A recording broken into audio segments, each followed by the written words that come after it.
Hello fellow AeroScout flyers. Welcome to my third attempt at repairing the nose gear.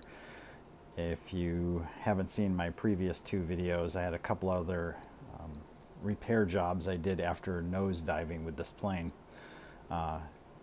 It flew well after the other two repairs, but then I would hit the nose wheel again and it would bust again.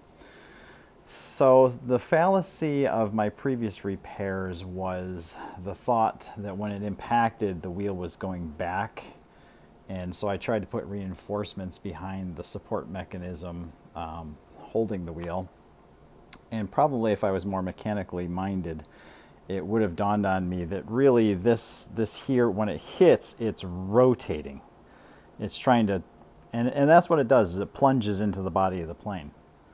Flipping it over, you can see my previous repair jobs in the past here, where I would put reinforcement popsicle stick behind it and T-shape, and it worked well holding it until the next impact, and then this part still plunged into the plane.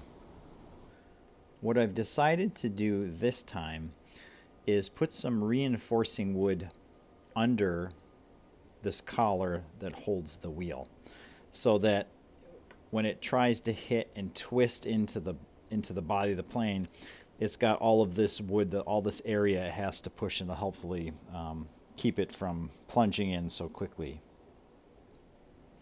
What I had done when I came up with this idea is I went to a craft store looking for some thin plywood, thinking for model building and stuff. I didn't find any regular sheets of plywood, but I stumbled across these like extremely large popsicle sticks. In effect, they are like little tiny sheets of, I guess they kind of look like plywood. But they were real cheap, so I thought I would give them a try. I cut some notches and put them underneath there. I will include some photos I took of the steps when I was doing this.